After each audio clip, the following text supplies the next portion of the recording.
C'est un peu mystérieux. Il y a, pour ce qui me concerne, plusieurs appels auxquels je n'ai pas forcément voulu prêter attention. Donc j'ai eu une stratégie de ceux qui me disaient « Tiens, le diaconat, tu y as pensé ?» en disant oui, non, c'est pas vraiment pour moi. Et en tout cas, de ne pas en faire un sujet sérieux. Et nous sommes engagés avec Caroline, avec la communauté du Sapel, et le responsable de la communauté m'avait interpellé une année à la fin d'une retraite en me disant « Tiens, le diaconat… » Et j'avais fait la même réponse, un peu mi-figue, mi-raisin, sur le ton de l'humour. Et l'année suivante, se repose la même question avec le même responsable qui me dit « Le diaconat, t'en es où ?» Et je tente ma petite pointe d'humour. Et là, il ne se laisse pas faire. Et vraiment, il m'engueule en me disant « Écoute, maintenant, ça suffit. Je veux que tu me répondes sérieusement. Tu y réfléchis, tu prends le temps de discerner et tu reviens me voir. C'est oui, c'est non, mais je veux une réponse sérieuse. » Et voilà comment ça s'est fait. Donc j'ai pris le temps de réfléchir à cet appel. Et j'ai envie de dire, on devient diacre quelque part en se laissant faire. On parle souvent du ministère du seuil. Moi, je pense d'abord, il y a autant de formes de diacres qu'il n'y a de personnes. En tout cas, la représentation que j'en ai, c'est quelque part ce trait d'union entre des personnes qui sont en périphérie de l'Église, des personnes qui n'ont pas forcément voix au chapitre, qui sont un peu loin de l'institution. Et je crois qu'on a d'abord à écouter, à entendre ce que les plus pauvres ont à dire à l'Église. Et je crois vraiment profondément que notre Église sera vivifiée par cette parole. J'ai fait beaucoup de scoutisme jeune.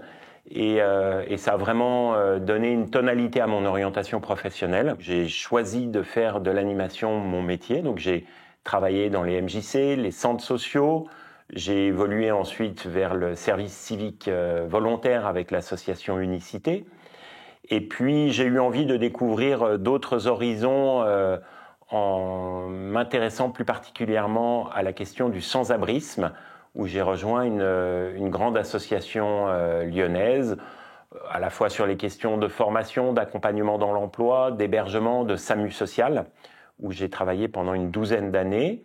Et aujourd'hui, j'ai rejoint une autre forme de fragilité avec une association qui intervient auprès des personnes en situation de handicap. Le parcours de formation est un long parcours, il dure en tout 6 ans, donc c'est pas rien dans une vie, c'est un week-end par mois, ce sont aussi des temps de préparation, des temps de réflexion, du travail personnel finalement.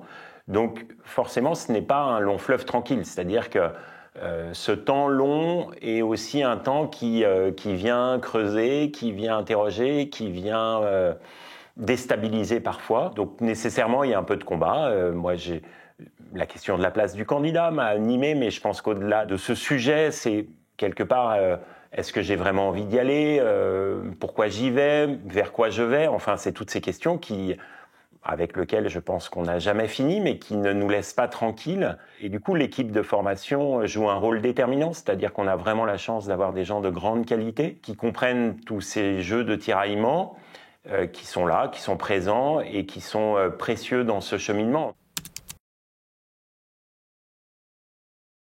Nous, on est mariés depuis 29 ans, on a 4 enfants. Ça fait 20 ans qu'on est engagé dans la communauté du Sapel et pour nous, ça a vraiment façonné notre couple et notre famille. Alors moi, quand Jérôme a été appelé, je me suis dit, il ne va jamais y aller.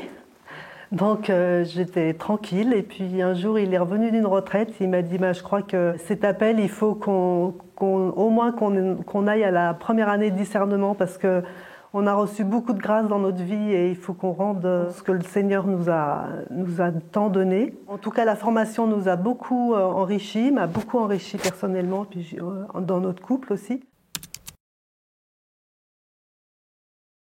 Pour la communauté du Sapel, moi, les personnes avec qui je suis en lien sur la paroisse de Villefranche, je ne les abandonnerai pas. Enfin, voilà, c'est ma priorité. Après, je ne sais pas trop ce qui m'attend. Je dirais que je suis en compagnonnage avec Jérôme. Je suis à ses côtés dans ses réflexions, dans ses questionnements et puis dans l'évolution de sa mission. Voilà.